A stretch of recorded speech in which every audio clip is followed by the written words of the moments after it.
안녕하세요. 주식의 소리의 소리입니다. 오늘 미리 살펴볼 종목은 VC입니다. 골프인들에게는 굉장히 익숙한 브랜드의 다양한 제품을 만드는 회사인데요. 요즘 골프가 워낙에 핫하다 보니까 기대가 되는 부분이 분명히 있으면서도 참 찜찜한 게 꽤 많은 공모주거든요. 지금부터 하나씩 살펴보도록 하겠습니다. VC는 토탈 골프 IT 기업이에요. IR 자료에 나와 있는 제품군들을 보면 크게 세 분야로 나눌 수가 있는데요. 거리 측정기, 론치 모니터, 시뮬레이터 하나씩 설명을 드릴게요. 우선 VC가 만드는 골프 IT 제품들의 브랜드 명은 보이스 캐디입니다. 골프인들이라면 한 번쯤 들어보셨거나 이미 사용 중이시거나 할 것 같아요. 자, 2011년에 세계 최초로 GPS 기반의 음성형 거리 측정기로 시장에 진입을 했는데 이 음성형 거리 측정기는 이렇게 생겼고요. 굉장히 가볍고 작은 크기의 제품입니다. 그래서 필드에 나가실 때 모자에 간편하게 꽂아서 사용을 하시고요. 내가 서 있는 곳에서 목표 핀까지의 거리를 캐디를 부르지 않고도 누르기만 하면 귀로 들을 수 있게끔 만들어진 거리 측정기입니다.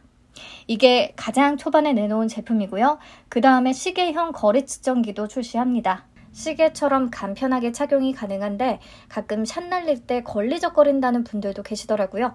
아무튼 음성형 거리 측정기가 GPS를 통해서 직선 거리만 계산해서 알려준다면 시계형은 지형의 높낮이까지 감안한 보정 거리를 더 정확하게 알려준다고 합니다.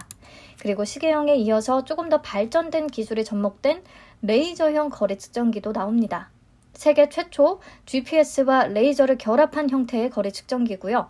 목표 지점을 렌즈를 통해서 확인을 하고 그와 관련된 정보를 또 시각적으로 제공을 합니다.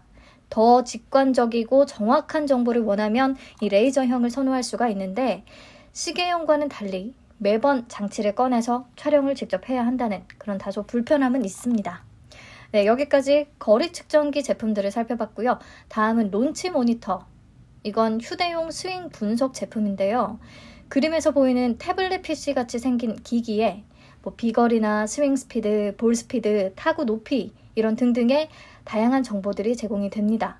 우리나라는 연습장이 스크린 연습장 위주라서 이 연습장에 설치된 기기들을 통해서 스윙에 대한 많은 데이터들을 얻을 수가 있죠. 하지만 미국처럼 그냥 넓은 땅에서 연습을 하는 나라들은요.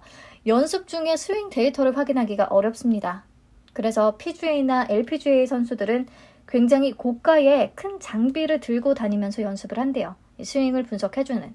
근데 아마추어들이 고가의 장비를 쓰기에는 당연히 무리가 있잖아요. 그래서 만든 게 바로 이 휴대용 론치 모니터입니다. 우리나라도 스크린이 없는 인도어 연습장에서는 유용하게 쓰일 수가 있겠고요. 근데 아무래도 국내보다는 해외 시장에서 수요가 많은 편입니다. 다음, 시뮬레이터. 네, 스크린이나 연습장에서 많이들 보셨을 거고요. 스윙 분석 데이터를 제공해주는 시스템이죠. 네, 이렇게 회사가 다루는 세 가지 제품군이 있는데 매출 비중을 보면 시계형과 레이저형 거리 측정기가 차지하는 비중이 가장 높습니다. 이 두 가지가 지금까지의 주력 제품이라고도 할 수 있겠죠. 그러면 지금부터는요. 각 제품군별 현재 시장 상황과 또 앞으로의 전망을 간단히 체크를 해볼게요. 그래야 회사가 경쟁력이 얼마나 있는지 그리고 앞으로도 성장을 할 수 있을지 가늠해 볼 수 있을 테니까요. 자, 우선 거리 측정기 시장에서는 VC의 보이스 캐디가 넘버1 브랜드입니다. 시계형의 점유율은 65%, 음성형은 70%, 레이저형은 30% 정도가 되는데 특히 시계형에서 독보적인 브랜드 파워를 가지고 있네요. 이게 가능한 이유는 기술력이 뒷받침되기 때문인데요.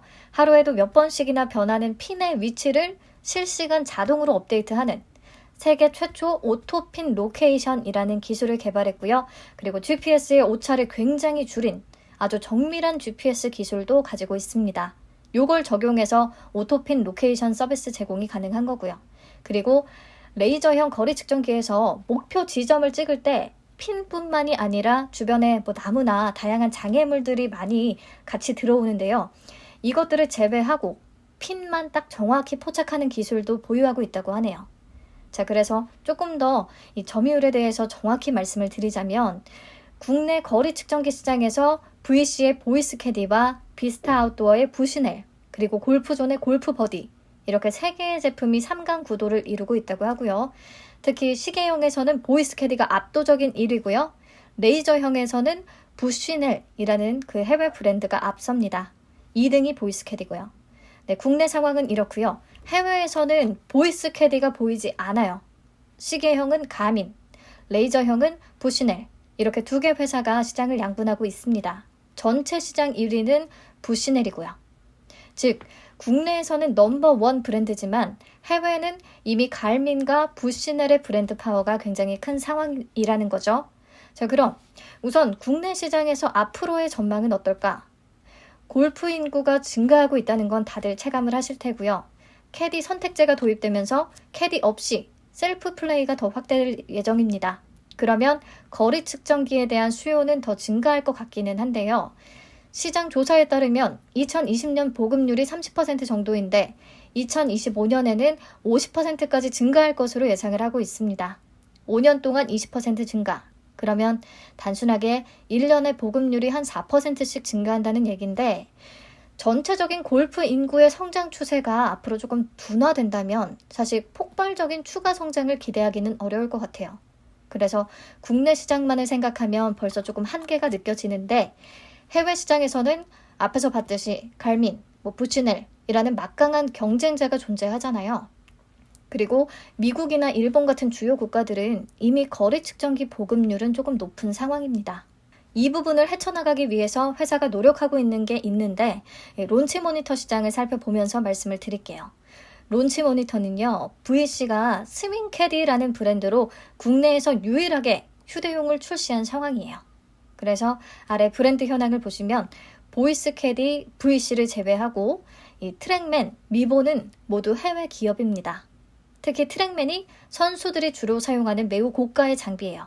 그런데 앞에서 얘기했듯이 아마추어들이 이걸 사용하기에는 무리가 있으니까 VC가 500불 이하의 휴대용 론치 모니터를 만들어서 미국과 유럽에 판매를 하기 시작한 거죠.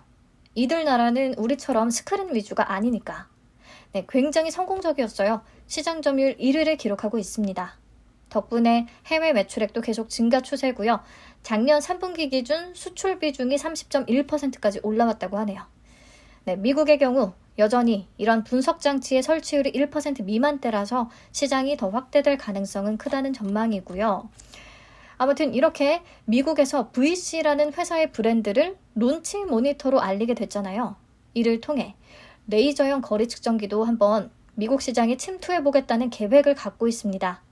2021년 6월에 LPGA가 보이스캐디와 공식 거리 측정기 파트너십을 체결했거든요. 그래서 LPGA 소속 선수와 캐디들이 모두 보이스캐디의 SL2라는 레이저형 거리 측정기를 사용하고 있습니다. 회사 측에 따르면 선수들의 반응이 굉장히 좋다고 하는데요. 이렇게 브랜드 인지도를 조금 더 높이고 해외에서도 레이저형 거리 측정기의 점유율을 높여가겠다는 게 VC의 계획이에요. 이게 바로 회사가 해외 진출을 위해 노력하고 있는 분야입니다. 근데 해외 레이저형 시장은 부쉬넬이 이미 잡고 있잖아요. 그러니까 시장 점유율을 뺏어오겠다는 뜻인데 그만큼 마케팅 비용이나 LPGA 스폰서 비용이 계속 지출될 수밖에 없다는 부분도 우리가 생각을 좀 해야 될 것 같습니다. 네, 다음 시뮬레이터 시장 상황을 보시면 국내의 골프 연습장 숫자는 계속해서 증가하고 있는데 연습장에 깔린 스크린 타석의 설치율은 매우 낮은 수준이라고 합니다. 그래서 이 성장 가능성을 보고 작년부터 회사가 시뮬레이터 시장에 새롭게 진입을 한 거라고 해요. 하지만 시장에는 이미 막강한 경쟁자들이 또 존재합니다. 골프존의 GDR, 카카오 VX의 프렌즈 아카데미. 회사 측은 이 경쟁자들의 제품보다 더 경쟁력 있고 기술력이 좋고 사용해본 고객들의 반응도 엄청 좋다고 하는데요. 제가 이 반응을 직접 들은 게 아니라서 모르겠네요. 아무튼 이것도 이미 이렇게 진출해 있는 시장에 후발주자로 뛰어든 거라서 마케팅 비용을 많이 들여야 하거나 단가를 좀 싸게 해서 진입을 해야 한다던가 초기에 이런 부분이 존재할 수 있을 것 같습니다. 자, 그 외에 신사업으로는 지금까지 여러 디바이스에 축적되어 있는 데이터들을 기반으로 해서 샷 가이드나 AI 코칭 서비스 이런 서비스들을 계획하고 있다고 하고요. 그리고 골프장 ERP도 개발 중이라고 하는데 ERP는 골프장의 회원관리, 예약, 경기 진행, 구매, 카트, 매출, 영업, 구매, 재고 이런 모든 것에 대한 관리 업무를 통합적으로 수행할 수 있는 시스템을 뜻합니다. 하지만 골프장 ELP 또한 후발주자로서 진입을 하게 되는 거예요. 여러분들이 인터넷 검색해 보시면 아실 겁니다. 지금까지 이게 없었겠어요?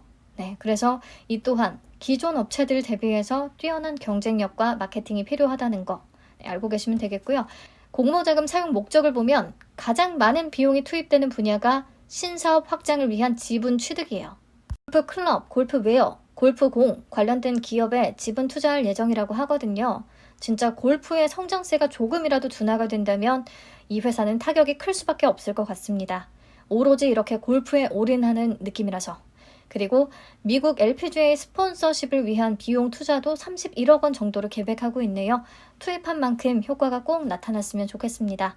넘어가서 실적 볼게요. 매출액이 꾸준히 성장한 기업입니다. 작년 3분기 기준 영업이익률도 18.6%로 높은 편을 기록했고요. 순이익률도 13.4%로 최고치를 찍었네요. 안정적인 수익을 내고 있다는 게 장점인데 과연 코로나 이후까지도 이런 흐름이 이어질 수 있을 것인가? 이 부분에 대해서는 저 포함 많은 사람들이 의문을 가질 수밖에 없는 부분인 것 같아요. 자, 재무 안정성 지표는 무난합니다. 유동 비율 좋고요. 부채 비율도 전환 상환 우선주가 보통주로 다 전환이 되면서 부채는 줄어들었고 자본금이 늘어나서 많이 개선이 됐어요. 차입금 의존도가 작년 3분기 기준 급 높아졌는데 작년에 사옥 매입을 위해서 시설자금 대출을 170억 원이나 받았더라고요. 네, 수익을 꾸준히 잘 내면서 이 차입금도 잘 갚아 나가야 할 것 같습니다. 네, 정리하면 국내 거래 측정기 시장에서 어느 정도 안정적인 수익은 낼 수 있을 것으로 보이고요. 그리고 회사가 외형을 더 확장하려면 해외 시장에서 론치 모니터하고 레이저형 측정기 점유율을 높여가야 할 것으로 보입니다. 해외 마케팅에 잘 성공할지가 관건이고요. 사실 시뮬레이터나 골프장 ERP 이런 신사업들은 후발주자로서 얼마나 성공을 할 수 있을지 기대 반 의심 반이기는 합니다. 이렇게 정리하고 공모 관련 내용들 살펴볼게요. 100만 주를 공모하고요. 공모가 밴드는 15,000원에서 19,500원을 제시했습니다. 공모가 상단 기준의 총 공모 규모는 약 195억 원, 시가총액은 약 1,363억 원이에요. 일반 청약자에게 배정된 물량이 25만 주밖에 안 됩니다. 퓨런티어보다도 훨씬 적은 수량이죠. 청약은 15일, 16일, 환불은 18일에 진행되고요. 상장일은 2월 24일로 예정이 되어 있습니다. 한국투자증권에서 청약 가능하고요. 신주 모집 100%고 우리사주 조합에 배정된 내역은 없습니다. 자, VC는 상장일 유통 물량이 굉장히 큰 단점인 공모주예요. 비율로 44.2%, 금액으로 602억 원 정도가 되고요. 기존 주주의 비율도 29.9%나 존재합니다. 이 중에 전문 투자자들이 상장 직후에 바로 매도하지 않는다고 봐도 그래도 유통 물량이 많은 수준이에요. 게다가 주식 매수 선택권, 상장 후에 바로 행사 가능한 물량이 33만 주가 있어요. 전체 상장 예정 주식 총수의 4.72%나 되는 규모입니다. 그리고 행사 가격이 500원이거든요. 즉, 스톡옵션 행사 시 직원들이 500원에 VC 주식을 살 수 있다는 뜻이에요. 공모가 상단 19,500원만 유지가 된다고 해도 40배거든요. 그래서 행사 가능성이 굉장히 높다고 보고요. 행사를 하게 되면 신주가 발행되면서 주식수가 늘어나니까 주당 가치가 더 떨어질 확률이 있다는 거 체크하시면 되겠습니다.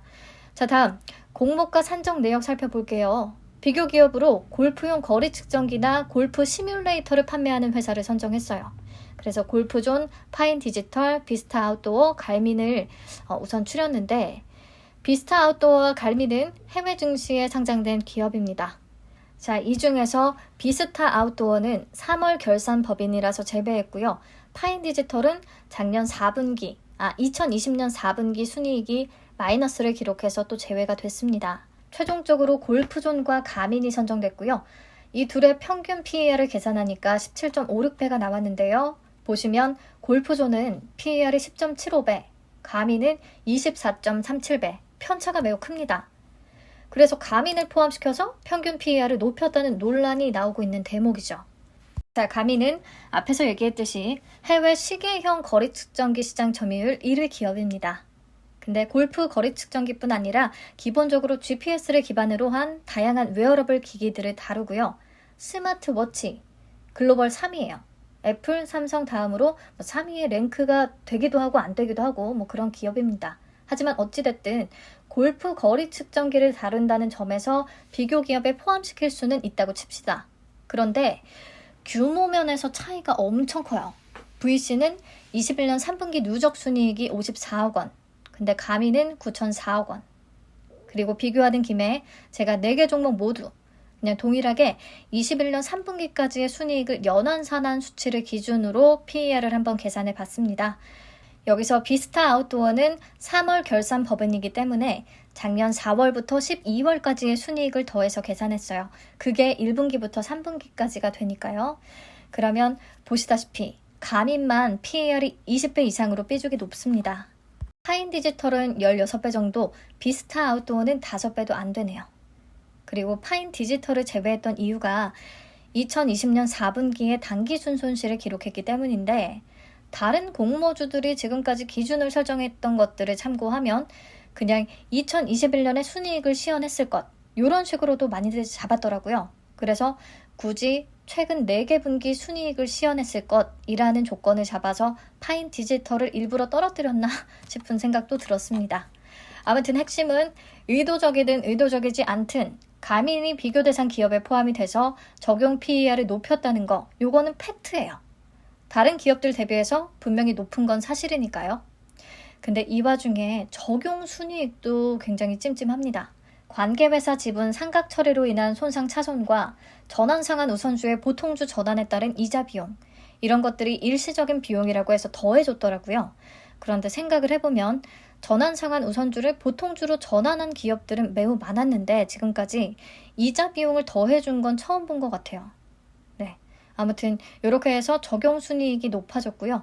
거기에 높은 PER을 곱해서 평가시가총액 1,485억 원으로 계산이 됐어요. 적용 주식수로 나눠주니까 주당 평가가액은 2295원이 나왔고요. 더 가관인 건 할인율인데요. 공모가 상단 기준 3.9%밖에 적용이 안 됐다는 거죠. 가뜩이나 공모가를 조금 비싸게 계산한 것 같은데 할인율이 3.9%라니요. 할인이 거의 없는 공모주다라고 봐도 무방할 것 같아요. 우리가 공모주를 청약하는 가장 큰 이유 중에 하나는 시장의 평가보다 할인된 가격에 받을 수 있다는, 그래서 상장 후에 바로 조금 차익을 기대할 수 있다는 그런 부분이 굉장히 큰데 매력이 너무 떨어집니다. 네, 골프 거래 측정기 점유율 1위, 론치형 모니터 국내 최초 출시, 미국 시장 점유율 1위 이런 것들의 점수를 준다고 해도 이미 공모가는 별로 매력적인 수준이 아니네요. 네, 그래서 여기까지 장점과 단점을 간단히 다시 정리를 하면 장점으로는 코로나19 이후에 골프 시장이 급성장하고 있다는 거, 그리고 거래 측정기 국내 넘버1 브랜드라는 거, 휴대용 론치 모니터 미국 시장 점유율 1위라는 거, LPGA 스폰서십을 통해서 해외 시장에서의 추가 성장 가능성이 기대된다는 거, 지금까지 꾸준히 실적 성장을 이뤄왔다는 거, 이런 부분을 들 수 있겠고요. 반면에 단점으로는 뭔가 후발주자로서 뛰어드는 분야가 많아서 점유율을 뺏어야 하는 상황이라는 거, 이 과정에서 마케팅 비용이라든지 여러 가지 비용이 많이 소모될 수 있다는 거, 그리고 코로나19 이후에도 과연 성장이 계속될 수 있을 것인지에 대한 의문, 무엇보다 공모주로서는요, 유통 물량에서 굉장히 큰 단점이 있고 공모가 산정 내역이 너무 마음에 들지 않는다는 거, 수요 예측 결과가 매우 좋은 게 아니라면 조금 고민스러운 종목이 될 것 같네요. 네, 수요 예측 결과가 나오면 다시 얘기하도록 하고요. 마지막으로 배정 물량과 청약 한도 보고 마치겠습니다. 한투가 25만 주를 받았기 때문에 균등 물량은 12만 5천 주밖에 안 됩니다. 청약 수수료 2,000원 있고요. 한투는 또 이체할 때 수수료 500원이 부과됩니다. 균등 물량이 워낙에 적지만 수요 예측 결과마저 별로면 3-4주 정도 받을 수 있지 않을까 싶네요. 그리고 청약 한도 보시면 되는데 한투는 저도 그렇고 많은 분들이 50%에 해당이 돼서 청약 한도가 매우 낮습니다. 어떻게 하면 우대를 맞출 수 있느냐? 이건 투자 설명서에서 우대라고 키워드를 검색하시면 확인이 가능한데요. 한투는 우대 조건을 맞추기가 굉장히 어렵습니다. 네, 오늘은 여기까지 볼게요. 14일에 수요 예측 결과가 나오면 다시 찾아오겠습니다. 퓨런티어의 경쟁률이 높을 것 같아서 하나금융 21호 스펙이나 스톤브리지 벤처스, VC 중에서 분산 투자가 가능한 종목이 있다면 그렇게 하면 좋을 것 같은데 스톤브리지 벤처스도 그렇고 VC도 그렇고 별로 끌리지가 않아서 수요 예측 결과를 좀 기다려 봐야겠습니다. 네, 인사드릴게요. 시청해주셔서 감사합니다.